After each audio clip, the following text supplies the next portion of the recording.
এই হলো ঘটনা। কি ভাই, কি আল্লাহ শুরু হয়েছে তোমার? কোন বেচা কিনে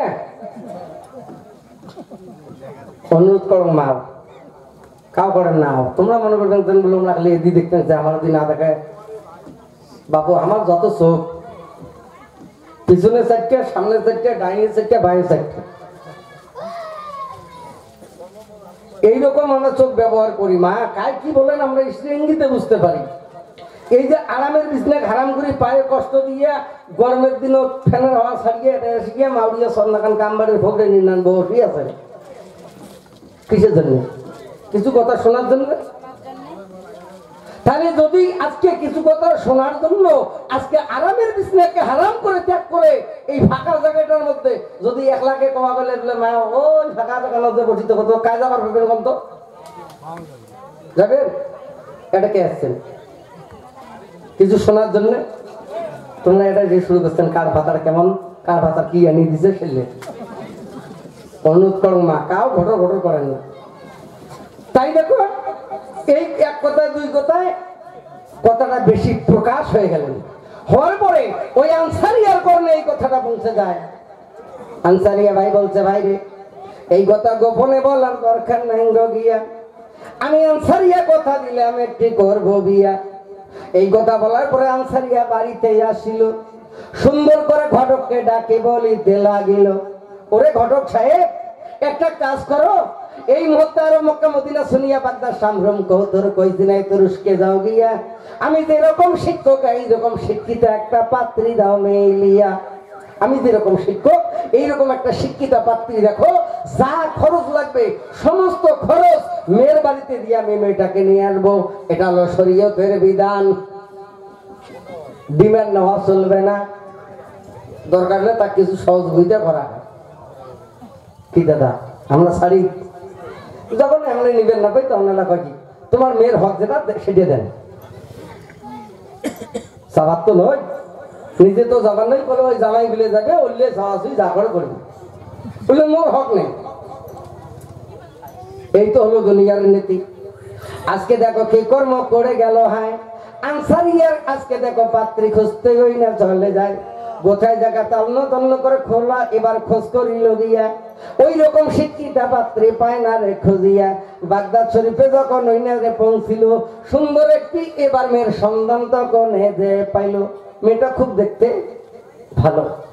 এবার দেখো নাম তার হালিমা, 30 পারা কোরআনের হাফেজ, কাঠুরিয়ার মেয়ে, দরিদ্র গরিব লোকের মেয়ে। ওই কাঠুরিয়াকে বলছে, কাঠুরিয়া ভাই তোমার মেয়ে তো ভর যুবতী হয়ে গেছে, এই মেয়েটাকে বিয়ে দেওয়া ফরজে আইন। মুসলমানের ভর যুবতী মেয়ে যদি ঘরে থাকে বিয়ে দেওয়া ফরজে আইন। আমরা কি করি বলে এবার বিয়েটা কমপ্লিট করুক, বিয়ে কমপ্লিট করতে করতে যদি বিয়েও পাস করি পালা শেষ। জাতের মধ্যে একটা মেয়ে যদি কোরআন পড়নেওয়ালা জাননেওয়ালা শিক্ষিত হয়, ওই মেয়েটার জড়িয়ে করে তার 14 গোষ্ঠী যাবে জান্নাতে। আর জাতের মধ্যে যদি একটা মেয়ে কলঙ্ক ঘটায়, ওই মেয়েটার জন্য তার 14 গোষ্ঠী যাবে জাহান্নাম। আমরা তো সেটা বুঝি না, বলে এবার এই মেয়েটা কমপ্লিট করলে বিয়েটা দেওয়া যাবে। হ্যাঁ এতদিনের ভালোবাসা 2 মিনিটে আজকে একটা ছেলের হাত ধরে চলে যায়, বাপ মা ছেলে না। তাই দেখো আজকে দেখো কি ঘটনা ঘটে গেল, সঙ্গে সঙ্গে ওই মেয়েটার সঙ্গে বিয়ে হলো। একবার আনসারিয়া ওই মেয়েটাকে এবার যা কিছু লাগে মেয়ের বাড়িতে দিয়ে বিয়ে করে নিয়ে আসলো। এবার টাড়ি বাড়ি, এবার মানুষ হাইরে বেটি জোয়ার নাই, এই যে হ্যান্ডাই ধরছে স্যাঙের হালির না খান। একটা ছেলে যদি বিয়ে করে নিয়ে এসে যদি শোনে অমুকের বেটা বিয়ে করে এসলে টাড়ি বাড়ি বেটি সরকার লাইন ধরে, এটাই অমুকের বেটা আমরা বিয়ে করেছিল বউ গুলা ফেলে খান কেন যা দেখিয়েছি। কি দাদা বেটা সামান্য দেখতে যায় না বেটি সামান্য যায়? হ্যাঁ বেটি সামান্য যায়, লাইন ধরে যায় দেখিস যায় যায়, তার সাথে এত সুন্দর ব্যবহার দেখাচ্ছে। মা কাকে বলা হয়? মাতে মাটি, ওই মতে মন্দির, মতে মসজিদ, মতে মক্কা, মতে মোহাম্মদ, এটা আমার জানতে হবে, মতে মদিনা। তাহলে এই মাটিকে এত মাইডাউন করা হয়, মাটি কথা কয় কয় না। সেই রকম হলো মা। মা সবাই হবার পায় না। আজকে আর বাবাও সবাই হবার পারে না, এত সহজ নয় মা হওয়া, মাটির মতো হইতে হবে খাঁটি। এই জন্য বলছে মাটির মতো হইয়া খাঁটি, পান করো জীবন মরণ, থাকতে ক্ষুধা প্রেম সুধা পান করে যাও পাগলা মানুষ। এটা আমার প্রতি কথা, থাকতে ক্ষুধা প্রেম সুধা পান করে যাও পাগলা মানুষ, মাটির মতো হইয়া খাঁটি, পান করো জীবন মরণ। কোন তো জীবন মরণ কি বস্তু দিয়ে গান জানো না এখন?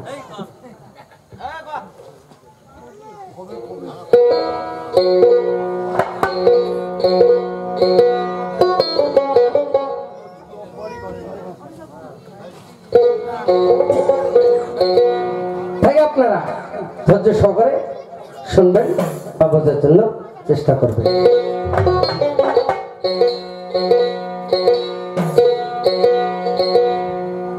তাই ধৈর্য ধরে শোনেন কথা মন প্রাণ দিয়া, এ কি বলিব মজার কথা সবাতে যাই কইয়া। ওর নাম এবার দেখো সুন্দর করে দেখো, ওই না দেখো কি ঘটিয়া গেল। আরে বাবা, ওই মা দক্ষিণী আস্তে আস্তে স্বামীর ঘরে গেল। তাই না, এত সুন্দর আদর্শ তার একলা চরিত্র গো, তাই সুন্দর করে আজকে দেখো সবাতে জানাই। ও নবীজি ও লোকের মালি আমার তোরাইও পার, ওই আমি পাপি গুনাহগার বান্দা দয়াল, আমি পাপি গুনাহগার বান্দা দয়াল, কেমনে খবরে পায়। নূর নবীজি লোকের মালি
কে পার করবে ভব নদী, সেই দিনকার পথের সম্বল করে রাখতে হবে।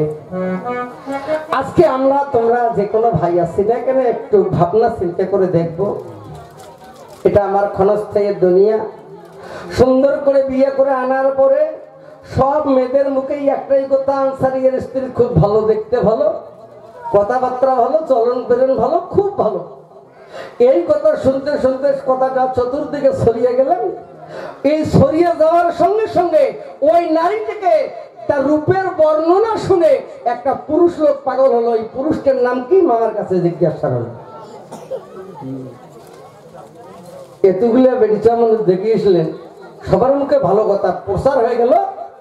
হওয়াতে একজন পুরুষ লোক খালি রূপের বর্ণনা শুনছে, দেখেন পাগল হয়ে গেলেন। এই পুরুষটার নাম কি? আমার মামা আমিনুল ইসলামের কাছে জিজ্ঞাসা। তাই আপনারা গন্ডগোল করবেন না, একটু খামোশে শুনবেন। পালাটা আমি যা জিজ্ঞাসা করলাম তার উত্তর কানা নেবেন। আর আমার কাছে জিজ্ঞাসা করছে ভগবান শ্রীকৃষ্ণ নরূপে নারায়ণ একদিন কার ভয়ে নারীর উদ্ধারণ করছে।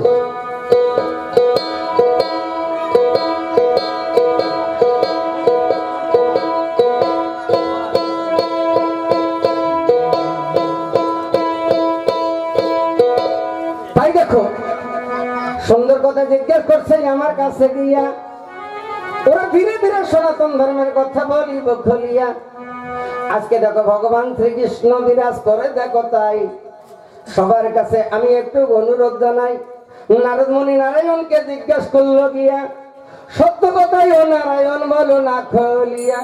ও দাদা, মুসলমানের 4 যুগে 4টে সালাম, আর হিন্দুদের 4 যুগে 4টে ভক্তি। কি দাদা হয় না? সত্য, তেতা, দাপর, কলি। 1 2 3 4 কি হবে? 4 হবেন না? 1 থেকে শুরু করলে 4 পর্যন্ত আসতে গেলে কি কত গোনা হবে? 1 2 3 4। এটা না আসিয়ে সত্য তেতা, 1 না আসিয়ে 1-এর পর 2 না আসি 3 ঢুকিকে। এটা জানেন? এত হামেলি খেলি শোনেন। তত্ত্ব অনেক বিশাল জিনিস, সবাই সব জিনিস সব জায়গায় বলা যায় না। 1-এর পর যদি এবার দেখো 3 না আসে, তাহলে কিন্তু খালি একটু ইঙ্গিত দিলে আমার রাবণ বধ হয় না। কথাটা ভালো করে শুনে যান। আজকে এই ভগবানকে বললেন, প্রভু আপনি কোথায় থাকো? বলে কেন? আমি দশচক্র নারায়ণ দশ যেখানে, আমি আল্লাহ ঈশ্বর গড ভগবান সেখানে। যেখানে হয় কবি নাম কীর্তন, সেই জায়গাটা আমার মধুর বৃন্দাবন। তাই বলে হ্যাঁ। তো ভক্তের অধীন ভগবান নরূপে নারায়ণ। সত্য তেতা দাপর বলি। সত্য যুগে ছিল ভক্তি গাছ পরিমাণ, তেতা যুগে আসলো ভক্তি হাঁটু আর সমান, দাপর যুগে আসলো ভক্তি কুড়েল কাটা নাম, কলি যুগে আসলো ভক্তি জয় গুরু শ্রীরাম। সত্য যুগে কেমন ভক্তি ছিল জানেন? একটা গাছের গোড়া কেটে দিলে যেমন গাছটা ধারণ করে মাটির পড়ে, ওই রকম গুরু ব্যক্তি দেখলে, সাধু মহামনি ঋষি দেখলে মাটির লম্বা আয়া সতিয়ে প্রণাম বা ভক্তি করত। এটা সত্য যুগের ভক্তি। সত্য চলে গেল, তেতা যুগ ঢুকে পড়ল। তেতা যুগের মানুষ একটু ভদ্র হলো, চিন্তা করতেছে ভাই টাউন বন্ধ যাবো, গুরুদেব আসবে নাকছে, গোটাই কেমন করি এই পোশাক করি ধারণ করি পড়ি। একটু ভদ্র হলেন। তাহলে হাটিয়ার থেকেই মাটি ভরে তো অতি ভরো। মুসলমানের নামাজ পড়লে যেমন সেজদা দেয়, ওমরা তখন হাটিয়ার দিকে মাটি ফেলে ভক্তি দেওয়া শুরু করবে। এদিকে না ঝালিয়ে যাবে, এখান তো গোটায় তো আর মাটি ভরে নাই। সত্য চলে গেল, তেতা যুগের ভক্তি হাটিয়ার সমান। তারপরে ঢুকলো দাপর যুগ। দাপর যুগের মানুষ আরো ভদ্র হলো, একটু লেখাপড়ার হাতটা বেশি হলো, শিক্ষিত হলো। গুরু ব্যক্তিক দেখবে নাকছে, এখন তো সালাম ভক্তি করা খায়। গুরুদেবক দেখলে চিন্তা করে হাঁটুয়া তার মাটি ভরার দরকার নেই, এত দামি পোশাক নষ্ট করার দরকার নাই, হাঁটুর কাপড় তুলিও তো ভক্তি করা যাবে না। গুরুদেবক দেখতে গেল জয় গুরু, এতে আসিস না, এটি হচ্ছে কুড়িয়াল কাটা নাম, এতে আসিস না, কাটি ফেলে। এই যে কলির যুগ, এই কলির যুগের ভক্তি কেমন করে হবে জীবের মুক্তি? আমি বলতে চাই এই ভক্তির মধ্যে দাদা কোন ওই মহব্বত নাই। একজন আসি একজন যায়, এ ভাই গেল জয় গুরু জয় গুরু, শ্রীরাম শ্রীরাম, মানে শ্রীরাম যে যাবে তার মানে শ্রীরাম শ্রীরাম। ওই মুসলমানের দশা হিন্দুর ঘরে গতি একে হয়েছে, বুঝছেন? তাইলে আজকে আমার কোন ভক্তিতে মুক্তি হব সেই কথাটা সবাই শুনবে। ভক্তি বিনে জীবের মুক্তি হয় না। 3 সন্ধ্যা আহ্নিক করবো, 3 বেলা তুলসীর গোড়ায় যাবো, সকাল দুপুর সন্ধ্যা 3 বেলা তুলসীর গোড়ায় যে সুন্দর করে ফুল জল দিয়ে পুজো করা হয়। কেউ বলে 33 কোটি, কেউ বলে 36 কোটি। এক একজন মহাকান্ত সর্বশ্রেষ্ঠ বড় দেবতা কায়?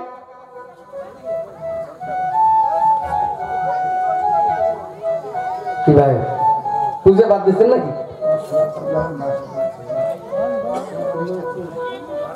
মায়ের কাছে বলা হয়েছে, পুরুষের কাছে নয়। যখন পুরুষও জিজ্ঞাসা করবো তখন করবেন কায় ভাই বড় দেবতা কায় তোমার? কার পুজো করেন? মৎস্য জ্বালায় মা। যাক আমরা চিন্তা করবে যে কার কথা বলা কই, পাকা ধানত দেয় নাকি মই, হয় না? সাহস করি কোন তো কায় বড় দেবতা তোমার? মৎস্য জানে না। 3 বেলা ভক্তি করেন না? 3 বেলা তুলসী গোড়াতে পুজো করেন। যখন সকাল দুপুর সন্ধ্যা 3 টাইম তুলসী দেবীর গোড়ায় যাওয়া হয়। তাইলে আপনাদের নারীদের কাছে সব থেকে বড় দেবতা হলো তোমার গৃহ দেবতার স্বামী। এটা জানেন? এইবার খেয়াল আছে, স্বামী দেবতা বড়। নারীদের কাছে বলছি, গণেশ পূজায় করেন, লক্ষ্মী পূজা করেন, সরস্বতী পূজা করেন, তুলসী পূজায় করেন, যে পূজায় করেন না কেন 3 টাইমের বেলা যে কোনো এক টাইম স্বামী দেবতা বাড়ি থাকে, হয় সকালে, নাহলে দুপুরে, নাহলে সন্ধ্যা। তাহলে 3 টাইমের বেলা যে কোনো এক টাইম থাকে। এমন কোনো একটা নারীগন্ধ বলে আমি তুলসী দেবীর গোড়ায় যাওয়ার আগে আমি স্বামী দেবতার চরণে প্রণাম ভক্তি করি, তারপরে বাকি দেবতার পূজা করি। কয়জন সতী আছেন সনাতন ধর্মের মধ্যে? হাত তোলো তো দেখি। কেন করি কোন ধর্ম বিশ্বাস করেন? মনে কর সব ধর্ম বাদ দিয়ে সন্ন্যাসী হ্যাঁ বেড়া। সন্ন্যাসী কোন ধর্ম, কোন ধর্ম পালন করে? অদূর হলো যাওয়ার পাবেন না, অথেব কথা অতদূর না বাড়াই। তাহলে আজকে গৃহ দেবতা তোমার স্বামী। যে দেবতা কন বলে না মোক আজকে মেনু সারিয়ে নিয়ে দেওয়া হবে, কাটা নাকা বেলায় জানিয়ে দেওয়া হবে, যেখানে চান সেখানে পাঁচ টাকা কষ্ট করে আনি দেয়। কি দেয় না? আনে না? না আনে, আনে। তাহলে যদি আনি দেয় তাহলে এই দেবতার মতো আর দেবতা হয় না। যদি গণেশ কান তোর পুজো তো প্রত্যেক দিনে করো, স্বামীর পুজো এবার দেন তো তোকে পুজো করো, ও একটা সেতুরে কৌটি আনি দিস তো দেবে? কি আনবে? আনবেন না। লক্ষ্মী পুজো করেন, সরস্বতী পুজো করেন, দুর্গা পুজো করেন, কালী পুজো করেন, বছরে বছরে একটা করে ঠাকুর বদলাই, ফির নয়া করে একটা করে কিনিয়ে নিই, ফির পুজো করি। করেন না? হ্যাঁ না করবেন? করেন? করেন। এমন একটা নারী আছেন, এবার সাহস করি কথাটা করবেন, এমন কোন নারী আছেন কোন তো বছরে বছরে একটা করে স্বামী বদলে পারবেন?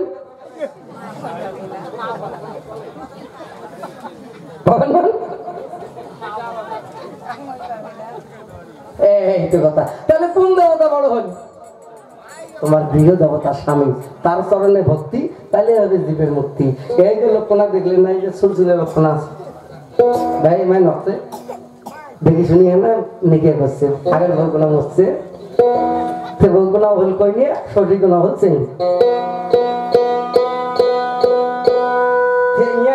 গান ছাড়ি যে 2-1টা গরু আছে তো তারা ঘাস কাটে, ঘাস ছিলে। তোমার কিন্তু বড় ধান বেশি আছে না? নাই। বড় ধানের আগে কিন্তু ঘাস আছে, ঘাস কাটে, ধান গোলা করে এগুলা করে আগুন গুলিয়াতে একটু লম্বা লম্বা এতে ভর্তি আবার আমার অতি আছে কিন্তু কম, কিন্তু আমার তো ওই চাইনিজ ধান আমারটা বেশি।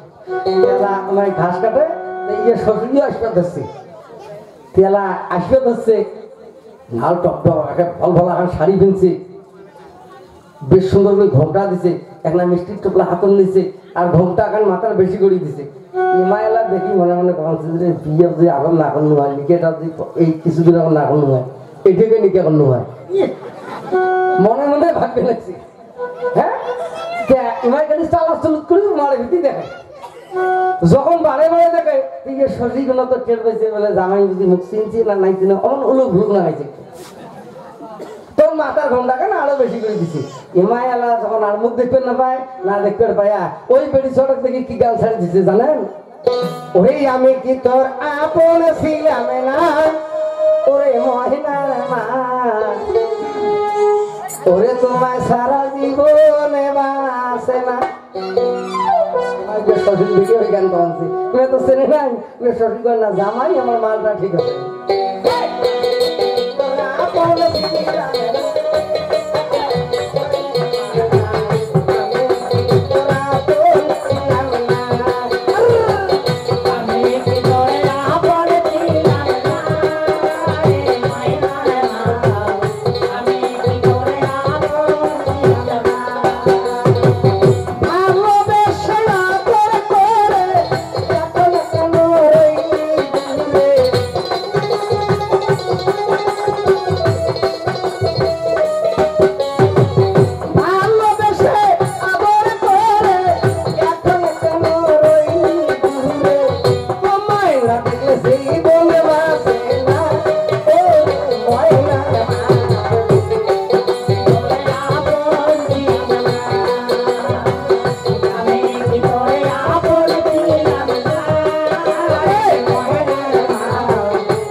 গান গেছে বাড়ি দিয়ে দেখা ওইটা গিয়ে শশী তাহলে মজাটা হয় না এই জন্য বলছে পড়ার রমণী সাক্ষাৎ জননী তাকে মায়ের মতো দেখতে হয়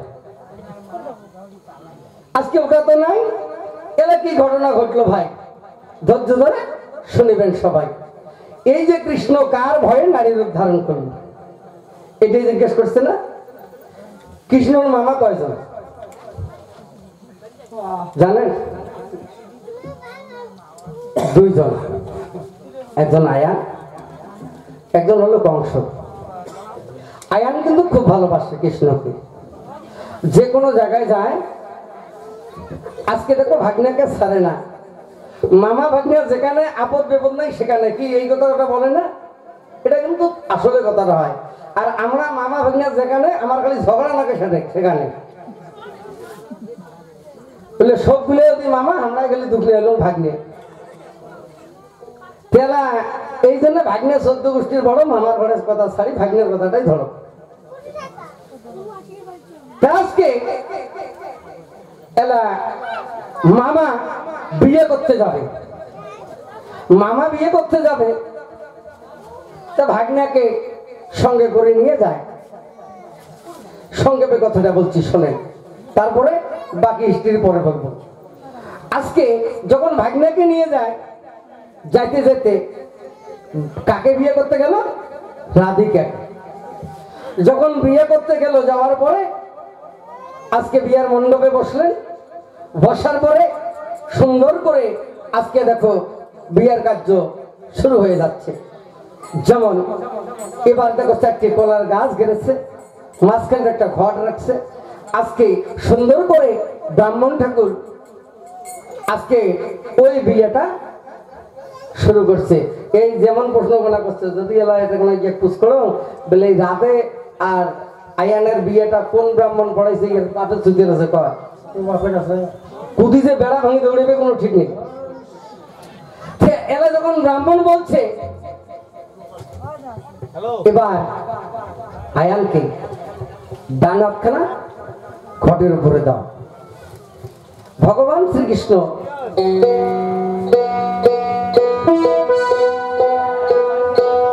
বসে আছে, দুই চোখে জল ছেড়ে কাঁদছে। যখন দুই চোখে জল ছেড়ে কাঁদছে এমন টাইমে আয়ান বলছে, ওরে ভাগনা কেন কাঁদছ গিয়া, এইদিকে আসো বাবা পাশে যে চলিয়া। কেন কাঁদছ, আসো। সঙ্গে সঙ্গে পাশে গেল, যাওয়ার পরে বলছে, মামা তুমি ঘটে হাত দিয়েছো। ওগো মামা তাই, আমার মনের আশা আমিও ঘটে হাতখানা দিতে চাই। বলো তাতে তো কোনো অসুবিধা নাই, ঠিক আছে দে আমার হাতের উপরে হাতখানা দে। ব্রাহ্মণ বলছে, হয় না, এখানে দুইটি হাত থাকে, একজন পুরুষ একজন নারী। তখন বলছে ব্রাহ্মণ ঠাকুর আপনি কাজ চালিয়ে যান, আমার মহব্বতের ভাগ্নে, আমার হাত তো নিচে আছে, তার উপরে ভাগ্নের হাত, তার উপরে রাধিকার হাত। যখন আজকে দেখো এইভাবে বিয়েটা পড়াচ্ছে, করার পরে যখন আজকে মাল্য দান করবে, মাল্য দান করার পরে তখন এবার শ্রীকৃষ্ণ বায়না ধরলো, মামা আগে আমি মালাটা নেই, পরে তুমি নিও। বলে ঠিক আছে বাবা, তুই যেটা খুশি হোস সেটাতে আমিও খুশি। মাল্য দান করলেন, আগে কৃষ্ণ নিল, পরে আয়ানের গলায় দিল। এইরকম করে পঞ্চম দান দিবে, যেটাই দেয় সেটাই কৃষ্ণ আগে শ্রবণ বা গ্রহণ করে। যখন যেটা দেয় সেটাই কৃষ্ণ আগে গ্রহণ করে, ব্রাহ্মণ ঠাকুর শাস্ত্রে দেখলো সর্বনাশ, এটা কি ব্যাপার হলো। শাস্ত্রের মোতাবেক তাই মামা হলো কলধন্যী, ভাগ্নে বিয়ে করলো ভাই। আজকে শাস্ত্র মোতাবেক ভাগ্নিয়া বিয়ে করলো, মামা কলধন্যী হইয়াছিল। এই কথা বলে বাড়িতে যাইলে, যখন বিয়ে করে বাড়িতে বা গৃহে নিয়ে যায়, তা আয়ান মাঠে ঘাটে কাজ করতে যায়। এমন টাইমে আদরের মামি এসি ভাগ্নে প্রেমের কথা কয়, জটিলে আর কুটিলে দুই মা বেটি ছিল, জটিলে কুটিলে তখন দেখিতে পাইল। ওরে ভাগ্নে হয় কৃষ্ণ ঠাকুর, ওরে প্রাণের ভাই, মামি কেমন প্রেমের কথা কয় যে বনে শুনি না। এটা কেমন কথা? কৃষ্ণ ভাগ্নে হয় রাধে, মামা যদি বিয়ে করিয়ে না তাহলে কি হবে, মামি আর এদি ভাগ্নে। এই কথা বলার পরে সঙ্গে সঙ্গে আজকে দেখো এই কথাটা প্রকাশ হয়ে যাচ্ছে। আজকে আর সহ্য করতে পারে না। একদিন আয়ানকে বললো, ওরে আয়ান রাধের স্বভাব ভালো না। বলে কেন? বলে ভাগ্নের সাথে নটর পটর। বলে না, আমি বিশ্বাস করি না, সে সতী, তাকে দেখে বিয়ে করে আনছি, তাই কোনোদিনও এই খারাপই হইতে পারে নাই। বলে ঠিক আছে, তুমি আজকে কোথাও যাইও না, আজকে বাড়িতে থাকো, তাহলেই তুমি বুঝতে পারবে রাধে আর কৃষ্ণর লীলা। বলে তাই? বলে হ্যাঁ, সেদিন আর বাড়িতে ছিল না, না থাকার অবস্থায় আজকে দেখো সুন্দর করে আয়ানগো বাড়িতে এমন টাইমে রাধে আর ঠিক থাকতে পারে না। আজকে কৃষ্ণ ছাড়া বাঁচে না। ভগবান শ্রীকৃষ্ণ বলছে, মামা আছে ঘরে, কেমন করে দেখা হবে তোমার সঙ্গে মোরে। আজকে আমি যমুনায় যাই, ওই জলের ঘাটে বসে বাঁশি বাজাইলে তুমি যেও। সঙ্গে সঙ্গে বলছে ঠিক আছে তাই হবে। এই কথা বলার পরে জটিলা কুঠিলা পাহারা ওই নাই আছে, তাই কেমন করে কৃষ্ণর সঙ্গে দেখা করবে ভাই। এমন টাইমে ভগবান শ্রীকৃষ্ণ বাঁশি বাজাচ্ছে, রাধে ঠিক থাকতে পারে না। এমন টাইমে রাধিকা কি করলো, কোন ছল পায় না, জটিলে কুঠিলে পাহারা। স্বামী এবার দেবতা ঘরে, কি বুদ্ধি করে, সঙ্গে সঙ্গে এবার দেখো ভরা কলসের জল ফেলে দিল, তাই কলসি নিয়ে যাবে যমুনে, দেখা হবে জল আনবে ভাই। এই জন্য সঙ্গে সঙ্গে এবার বলতেছে, রাধিকা কলসি যখন নিল, জটিলে কুঠিলে বলতেছে, কি গো কই যাও? বলে কেন, জল ঘরে নাই, জল আনতে যমুনায় যাই। এই জন্য বলছে, ও সাজের বেলাতে ওরে কে তোরে জল আনতে বলেছে,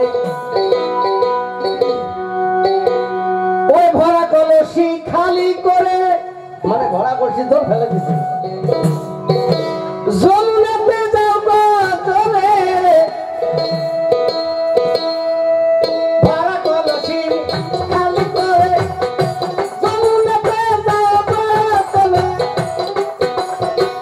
জলান ফল ভেঙ্গে দিব জলান ফল ভেঙ্গে দিব আয়ানের কাছে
জল বিলিতে জল আনিয়ে বাড়ি আসলেন আয়ানো বাড়ি পৌঁছে গেল এমন টাইমে রাধাকে বলছে ওগো ওগো তুমি তো কলঙ্কিনী অসতী বলে কেমন করি কি করি আমি অসতী হইলাম বলে না তোমার সতীত্ব পরীক্ষা করব বলে কেমন করে সতীত্ব পরীক্ষা করবে বলে ঠিক আছে আসো তখন ঘরে গেলেন যাওয়ার পরে আয়নের ঘরে একটা কলস ছিল 108টা কলসটায় ছিদ্র ছিল এই কলসটা দিয়ে রাতের হাতে তুলে দিল হায় আবার দেখো যমুনাতে জলের জন্য পাঠায় তুমি সত্যিকারে যদি সতী হয়ে থাকো দেখো গিয়া এই কলসে এক কলস জল বাড়ি আসো নিয়া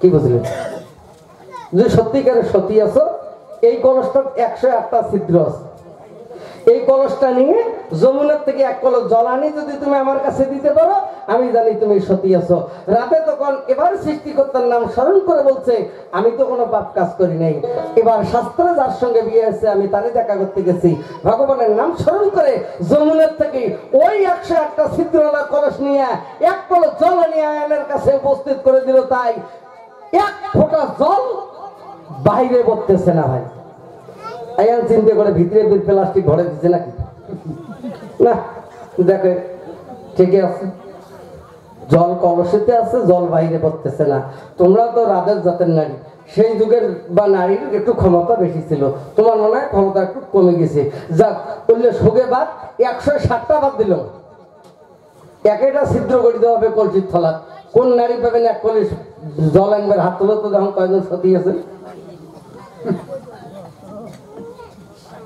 একটা ফুটে করা হবে 108টা নয় একটা এই তো কথা ওগুলো মন নাই ঝগড়া করবার সময় সাত ধরে গাল পেট করবেন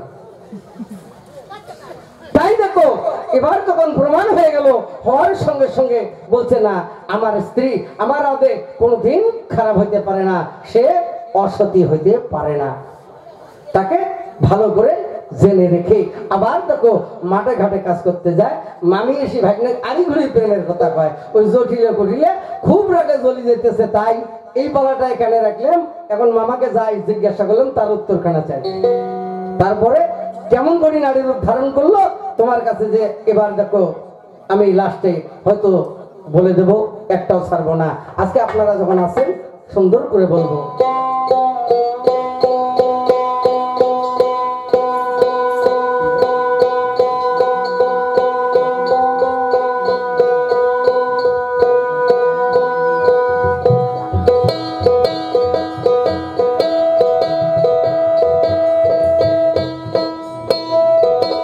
তাই আজকে আমি এবার দেখো আরেকটি গানকে পাশেরটা ছেড়ে দিচ্ছি, তাই আপনারা ধৈর্য ধরে শুনবেন, আজকে শোনার জন্য বোঝার জন্য চেষ্টা করবেন। তাই আমি যখন সনাতন ধর্মের পালার দিকে যাচ্ছি, আর মনে হয় ইসলাম ধর্মের পালা গাবো না, মামা এখন ইসলাম ধর্মের পালা গাবে, আমি ফার্স্ট টু লাস্ট সনাতন ধর্মের কাহিনী নিয়ে গাবো, আপনারা ধৈর্য ধরে শুনবেন। তাই সবার শ্রী চরণে আমার শতকোটি প্রণাম এবং নিবেদন রেখে একটি গান গেয়ে, একটি কীর্তন গেয়ে আমি ছেড়ে দিচ্ছি। তাই বলছে ভগবান শ্রীকৃষ্ণ বলছে, জয় জয় রাধা গোবিন্দ ব্রহ্মানন্দ।